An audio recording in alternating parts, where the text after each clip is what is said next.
नमस्कार, मी मुकुंद गोविंद कुलकर्णी, MA वेदांग ज्योतिष. माझ्या वेद अध्यात्म ज्योतिष या यूट्यूब चॅनलवर आपणा सर्वांचं प्रथमतः मनपूर्वक स्वागत करतो. अधिक मासानिमित्त नेमकं काय करावं, कोणत्या दिवशी करावं की जेणेकरून आपल्याला त्या दिवसाचा मुहूर्त आणि आपली विशेष सेवा लक्ष्मी प्राप्तीसाठी लाभदायक ठरेल या संदर्भामधला हा व्हिडिओ आहे. मागच्या व्हिडिओमध्ये मी कोणत्या राशीच्या लोकांनी कोणतं दान करावं या संदर्भात माहिती दिली होती. आज आपण बघणार आहोत की आपल्याला कल्पना आहे की लक्ष्मी ही वेगवेगळ्या स्वरूपात येते. ती केवळ धनस्वरूपातच येते का? तर नाही. ती बऱ्याच वेळा आपल्याला शौर्य स्वरूपात येते, आपल्या विजयासंदर्भात येते. त्याचप्रमाणे आपलं ज्ञान, आपलं कर्तृत्व याही एक प्रकारच्या लक्ष्मीच्या रूपांचीच सेवा आहे. त्यामुळे अष्टलक्ष्मी ही आपल्याकडे मानली जाते. 8 प्रकारच्या लक्ष्मीच्या रूपांची सेवा आपल्याकडे करण्याचा प्रघात आहे. त्यामध्ये आज आपण बघणार आहोत की धनलक्ष्मी म्हणजे आर्थिक स्वरूपात प्राप्त होणारी लक्ष्मी, आणि दुसरी संतान लक्ष्मी की जी आपल्याला संततीच्या स्वरूपामध्ये, म्हणजे ज्यांना अपत्य नाही आहे त्यांना अपत्य प्राप्तीच्या दृष्टीने, आणि ज्यांना संतती आहे त्या संततीच्या ऐश्वर्यासाठी, त्यांचं करिअर उत्तम घडावं यासाठी, या 2 प्रकारच्या विविध अशा वेगवेगळ्या लक्ष्मींच्या संदर्भामध्ये आपल्याला थोडी या संदर्भामध्ये चर्चा करायची आहे. आता सर्वात महत्त्वाचा भाग असा आहे की हा जो अधिक मास आहे याला मलमास म्हटलं गेलेलं आहे. मलमास याचा अर्थ असा आहे की या मासामध्ये सूर्याचं संक्रमण होत नाही, म्हणजे सूर्य राशी बदल करत नाही, म्हणून याला मलमास म्हटलेलं आहे. त्याचप्रमाणे याला पुरुषोत्तम मास देखील म्हटलेलं आहे. भगवान विष्णूंच्या अधिपत्याखाली या मासाचं खरं महत्त्व आहे. त्यामुळे भगवान विष्णूंची सेवा या महिन्यामध्ये अत्यंत महत्त्वाची मानली जाते. आपल्याला कल्पना आहेच की जेव्हा आपण भगवान विष्णूंची सेवा करतो तेव्हा आपोआप त्या ठिकाणी लक्ष्मी मातेचा सहवास तिथे असतो. त्यामुळे विष्णूंची सेवा करताना दोघांची सेवा केल्याचं पुण्य प्राप्त होतं. त्यामुळे मलमासामध्ये, पुरुषोत्तम मासामध्ये, अधिक मासामध्ये भगवान विष्णूंची सेवा करण्याबरोबरच लक्ष्मीचीही सेवा आपल्याला घडते. म्हणून लक्ष्मी प्राप्तीसाठी अधिक मासामध्ये नेमकं कोणत्या दिवशी आपण सेवा करावी या संदर्भात हा व्हिडिओ आहे. खरं म्हणजे बऱ्याच वेळा संपूर्ण अधिक मास बऱ्याच जणांना सेवा करता येणार नाही. त्यामुळे ही सेवा जी मी आत्ता आपल्याला या व्हिडिओतून सांगणार आहे ती विशेषतः धनलक्ष्मीच्या प्राप्तीसाठी, म्हणजे आर्थिक स्थैर्य किंवा आर्थिक स्तर उंचावण्यासाठी, आणि दुसरी संतान लक्ष्मी म्हणजे ज्यांना अपत्य नाही त्यांना अपत्य प्राप्ती व्हावी यासाठी, आणि ज्यांना अपत्य आहेत म्हणजे संतती आहे त्या संततीच्या करिअर, ज्ञान आणि एकंदरीत भविष्याच्या उज्ज्वलतेसाठी या 2 प्रकारच्या लक्ष्मींची सेवा या अधिक मासामध्ये नेमकी कोणत्या दिवशी करावी हे मी सांगणार आहे. खरं म्हणजे अधिक मासामध्ये अनेक असे पुण्यकारक दिवस आहेत की ज्या दिवशी अशा सेवा केल्याने शतपटीने पुण्य प्राप्त होतं. अधिक मासामध्ये केलेली साधना, केलेलं दान, किंबहुना अगदी चांगलं वागणं देखील आपल्याला खूप काही फायदा मिळवून देणारं ठरतं. म्हणून अधिक मास हा सर्वतोपरी जे जे चांगलं कर्म आपल्याला करता येईल ते चांगलं कर्म आपण करत जा. श्रद्धेने केलेलं कर्म हे नेहमीच फलप्रद होतं. किंबहुना जिथे सात्विकता आहे त्या ठिकाणी लक्ष्मीचा वास आहे. त्यामुळे सात्विकतेने केलेलं कर्म देखील आपल्याला फार मोठी ऊर्जा प्राप्त करून देतं. आता आपण यामध्ये बघणार आहोत की अधिक मासामध्ये असे कोणते दिवस आहेत की ज्या दिवशी मी पुढे जी सेवा सांगणार आहे ती आपल्याला करता येईल. अधिक मासामध्ये एकंदरीत या महिन्यामध्ये 9 दिवस असे आहेत की त्या दिवशी आपण अधिक सेवा करू शकता. म्हणजेच काय की या पहिल्या शुक्ल पक्षातले जे दिवस आहेत त्याच्यामध्ये शुक्ल पक्षातली द्वादशी आणि पौर्णिमा हे 2 दिवस अत्यंत महत्त्वाचे आहेत. आता त्यानंतर येणारा जो कृष्ण पक्ष आहे त्या कृष्ण पक्षामध्ये अष्टमी, नवमी आणि चतुर्दशी हे दिवस महत्त्वाचे. त्याचबरोबर कृष्ण पक्षातली द्वादशी देखील तितकीच महत्त्वाची. त्यानंतर अमावस्या देखील तितकीच महत्त्वाची. त्यानंतर या महिन्याभरात येणारे 2 योग, म्हणजे ज्याला व्यतिपात योग म्हणतात आणि वैघृती योग म्हणतात, या योगावरही केलेलं दान, केलेली सेवा आणि आपण जी व्हिडिओमध्ये ज्याच्याविषयी चर्चा करणार आहोत ती धनलक्ष्मी आणि संतान लक्ष्मी प्राप्तीसाठी केली जाणारी सेवा आपल्याला शतपटीने लाभदायक ठरते. आता या 9 दिवसाच्या नेमक्या तारखा कोणत्या आहेत या मी आपल्याला स्क्रीनवर दाखवणार आहेत, त्या आपण कृपया लक्षात घ्याव्या. या ज्या तारखा आपल्याला सांगितलेल्या आहेत त्या तारखेला कोणत्याही दिवशी, ज्या तारखेला आपल्याला सहज शक्य आहे अशी एक तारीख आपण निवडावी. आणि या तारखेला ज्यांना धनलक्ष्मीची गरज आहे किंबहुना ज्यांना धनलक्ष्मीसाठी सेवा करायची आहे त्यांच्यासाठी मी प्रथम सेवा सांगतो. आपण कुठलाही दिवस निवडल्यानंतर सकाळी आपण खरं म्हणजे सुशीर्भूत व्हावं.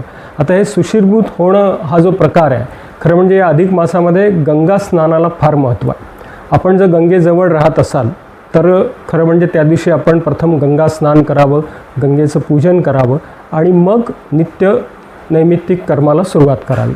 पण हे आपल्याला शक्य नसेल कारण आपल्यापासून गंगा लांब असेल तर गंगेचं पाणी आपण घरामध्ये आणू शकता. त्या गंगेची पूजा करून आपल्या अंघोळीच्या पाण्यामध्ये ते पाणी घालून गंगा स्नान केल्याची अशी भावना आपण करावी आणि मग दैनंदिन कर्माला सुरुवात करावी. हे गंगा स्नान केल्यानंतर आपलं नित्य नैमित्तिक जे दैविक कर्म आहे ते आपण करून घ्यावं, पूजाही करून घ्यावी. आणि त्याच्यानंतर आपण विशेष सेवेच्या अंतर्गत आपण काय करायचं आहे की ज्यांना धनलक्ष्मी हवी आहे किंवा धनलक्ष्मीची कृपा आपल्यावर व्हावी या दृष्टीने ही सेवा आहे. प्रथमतः आपल्या घरामध्ये बाळकृष्ण आणि अन्नपूर्णा या 2 देवता आहेतच. तर या बाळकृष्णालाच विष्णूचं रूप मानलं गेलेलं आहे.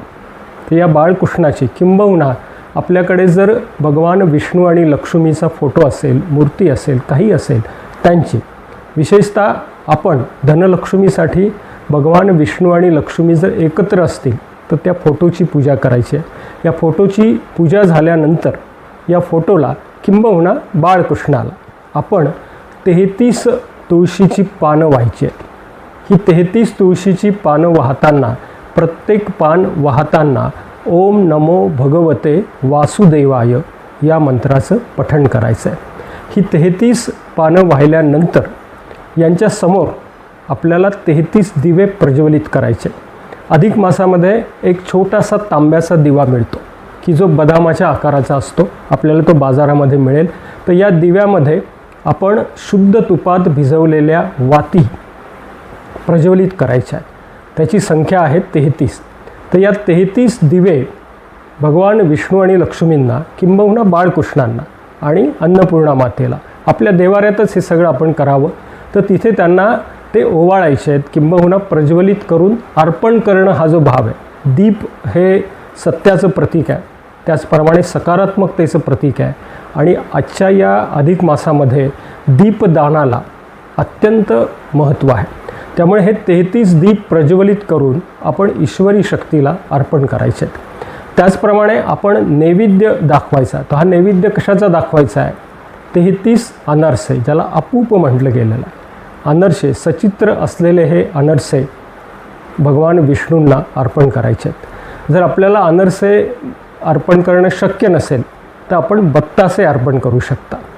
त्यानंतर दक्षिणा आणि तांबूल म्हणजे विडा याचंही दान किंवा पूजेमध्ये याचाही समावेश करायचा आहे. ओम नमो भगवते वासुदेवाय या मंत्राचा जितका शक्य होईल तितका मंत्र पठण आपण करावं. त्याचप्रमाणे श्रीसूक्त वाचन देखील आपण करावं आणि जमल्यास आपण श्री विष्णू सहस्रनाम वाचायलाही विसरू नका.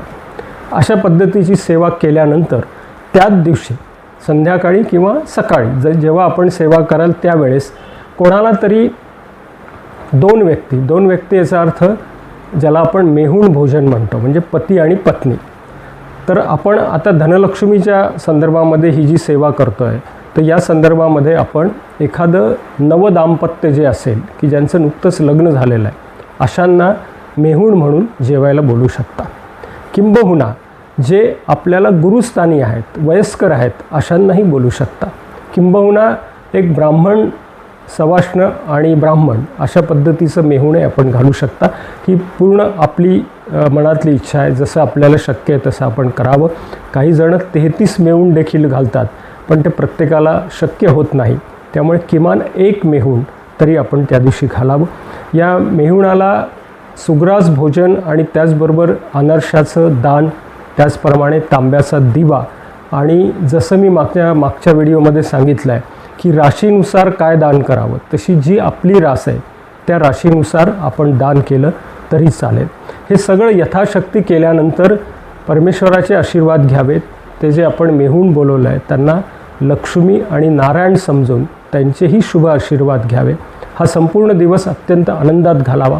जेवढं आपल्याला चांगलं कर्म करता येईल तेवढं आपण करावं. अनाथ आश्रम असेल, किंबहुना कोणी पांथस्थ असेल, किंबहुना आणखीन आपल्याला ज्यांच्याबद्दल आदरभाव आहे त्यांनाही आपण अशी दानं देऊ शकता.